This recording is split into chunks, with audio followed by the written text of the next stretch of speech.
Good evening to you. I'm John Reynolds. The 2020 Masters Tournament was postponed from the spring to mid-November due to the COVID-19 pandemic, and plans to allow a reduced percentage of spectators for this spring's event have been announced. The 85th Masters Tournament is limiting attendance this year due to the pandemic, and Chairman Fred Ridley of the Augusta National Golf Club says only a select number of patrons will be allowed to attend the golf major, which is scheduled to take place between April 5th through the 11th. Ridley also says the club will be implementing new policies to protect the health and safety of everyone in attendance. At this time, the exact number of people allowed at the event has not been revealed. It's also hoped that a small number of patrons will also be allowed to attend the Augusta National Women's Amateur on April 3rd and the Drive, Chip, and Putt National Finals on April 4th as well. The Masters also added that refunds will be offered to ticket holders not selected for this year's event. To the gridiron now, as the Falcons' general manager search appears to be down to two finalists. Jeff Schultz of The Athletic reports that the finalists are Saints executive Terry Fontenot and Rams executive Brad Holmes. ESPN NFL insider Adam Schefter linked Terry Fontenot, the New Orleans Saints vice president and assistant general manager of pro personnel, as one of two or three finalists for the GM job with the Falcons. Fontenot's consistently been mentioned as one of the top candidates for the opening after 16 years with the Saints, including his current role as the VP and assistant GM. Buzz has also been swirling around LA Rams director of college scouting Brad Holmes, who has the approval of Rams GM Les Snead, a former Falcons executive with Thomas Dimitroff, and said to be a friend of Falcons executive Rich McKay.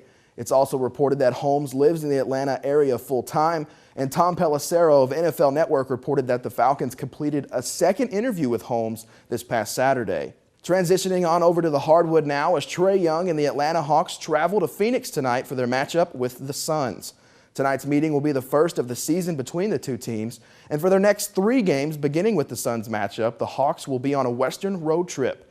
After going 4-1 in their first 5 outings, the Hawks have sputtered lately, winning only one of their last 5. They ended their 4-game losing streak in their last outing with a win against the depleted Philadelphia 76ers. The victory was a welcome sight for the Atlanta Hawks, as they are now 8th in the Eastern Conference after starting the season among the top 3 teams. Despite the recent victory, though, the Hawks will enter this one still missing several key players, as Onyeka Okongwu, Chris Dunn, Bogdan Bogdanovic, Danilo Gallinari, and Rajon Rondo are out due to injury. Tonight's game can be seen on Fox Sports Southeast at 9 p.m. local time. The Georgia Bulldogs return to action tonight as well, as they host Auburn at Stegeman Coliseum. And the Bulldogs enter this week as the only Division I men's hoops program with 6 players sporting double-figure scoring averages. The Bulldogs are 7-3 overall, and Georgia began the 2020-2021 campaign with a 7-0 start. That was the program's best beginning in 38 years. That was since Georgia's 1982-1983 Final Four season. Now, following last season's double-digit upset over Auburn in front of a sold-out Stegeman Coliseum, Georgia possesses a 62-27 advantage in all-time meetings with the Tigers in Athens. But Auburn owns a slim 96-95 lead in the overall series between the interstate rivals. Another bright spot for the Bulldogs entering this contest is the freshman K.D. Johnson. He's a consensus top 100 prospect in class of 2020. He became immediately eligible to play this season back on Monday, and he'll see his first action of the season tonight in Athens. Now, as for the Tigers, they arrive in Athens with a 6-6 overall record and an 0-4 mark in SEC play, most recently dropping a 94-90 decision to Alabama last Saturday.